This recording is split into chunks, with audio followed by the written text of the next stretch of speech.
Visakha fishing హార్బర్లో తీవ్ర ఉద్రిక్తత చోటు చేసుకుంది. మంత్రి కొల్లు రవీంద్ర కారును మత్స్యకారులు అడ్డుకున్నారు. గల్లంతైన మత్స్యకారుల ఆచూకీ చెప్పాలని కుటుంబ సభ్యులు డిమాండ్ చేస్తున్నారు. గల్లంతైన మత్స్యకారులు ఇంకా ఆచూకీ లభించకపోగా మత్స్యకారులు ఇక లేరని నిర్ధారించామంటూ మంత్రి కొల్లు రవీంద్ర వ్యాఖ్యానించారు. దీంతో తమ కుటుంబ సభ్యుల ఆచూకీ తెలియజేయాలని డిమాండ్ చేస్తూ బాధిత కుటుంబాలు ఆందోళనకు దిగాయి. మంత్రి కొల్లు రవీంద్ర కాన్వాయ్ను మత్స్యకారులు అడ్డుకోగా పరిస్థితిని అదుపులోకి తీసుకురావడానికి పోలీసులు జోక్యం చేసుకున్నారు. ఈ క్రమంలో ఆందోళన చేస్తున్న మహిళలను పోలీసులు బలవంతంగా పక్కకు లాగడంతో హార్బర్ వద్ద ఉద్రిక్త పరిస్థితులు నెలకొన్నాయి.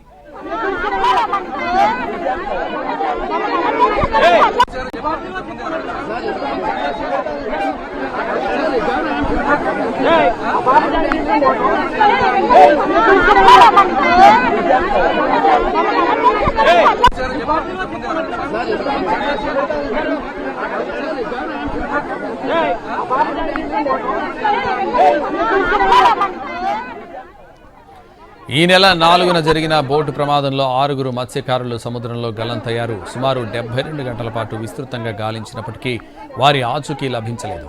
దీంతో కోస్ట్ గార్డ్ గాలింపు చర్యలను నిలిపివేస్తున్నట్లు ప్రకటించింది. ఈ నిర్ణయం బాధిత కుటుంబాలు మత్స్యకారుల్లో తీవ్ర ఆగ్రహాన్ని రేకెత్తించింది.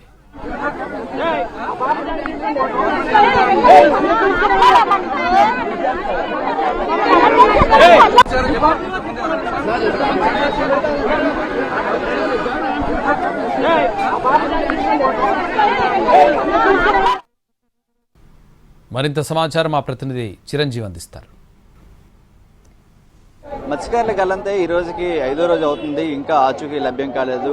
నిన్న అర్ధరాత్రి వరకు కూడా వారి కోసం గాలింపు చర్యలు చేపట్టారు. అయినా సరే వాళ్ళ ఆచూకీ లభ్యమవడంతో కొద్దిసేపటి క్రితమే మంత్రి కొల్లు రవీంద్ర మత్స్యకార బాధిత కుటుంబాలు ఏవైతున్నాయో వాళ్ళకి 10 లక్షల రూపాయల చొప్పున చెక్కులు అందించడం జరిగింది. ఈ నేపథ్యంలోనే కాస్త స్వల్ప ఉద్రిక్తత కూడా చోటు చేసుకుంది. మత్స్యకారులు కూడా మంత్రి వెళ్తున్నటువంటి క్రమంలో కారును కూడా అడ్డుకున్నారు. తర్వాత పోలీసులకి మత్స్యకారులకి మధ్య కాస్త తోపులాట కూడా జరిగింది. అసలు వాళ్ళ డిమాండ్స్ ఏంటి అనేది ప్రస్తుతం మత్స్యకారులు ఉన్నారు, వాళ్ళతో మాట్లాడే ప్రయత్నం చేద్దాం.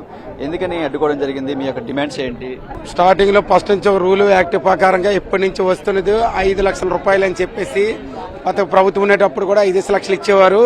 మరి అదే విధంగా బాడీ కూడా దొరకలేదా అని చెప్పుకుంటే ఇప్పుడు 5 లక్షలు కాదండి, కుటుంబం పూర్తిగా 6గురు కళ్ళెదిరిగే ప్రత్యక్ష సాక్షి చిన్న ఎదిరింగే చనిపోయారు కదా, మరి వాళ్ళు పూర్తిగా బతుకు తెరవలేదు, చిన్న పిల్లలతో ఉన్నారు.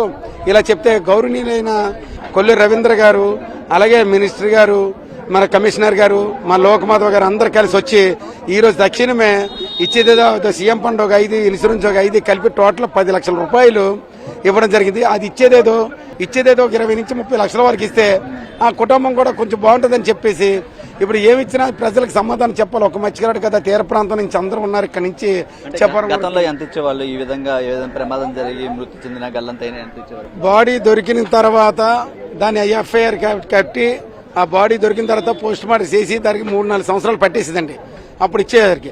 అలా కాకుండా ఇది ఒక ఎన్నడీ జరిగిన ఇన్స్టిట్యూట్ ఇప్పుడు జరిగింది కాబట్టి, ఇప్పుడు జరిగితే పూర్తిగా ఉపాధి కోల్పోయారు కాబట్టి ఇమీడియట్ గా ఇస్తే ఒక 20-30 లక్షలు ఇవ్వండి. చిన్న పిల్లలతో ఉన్నారు, వాళ్ళ జీవనోపాధి కోల్పోయారు, చీకటి బతుకులు అయిపోయారు.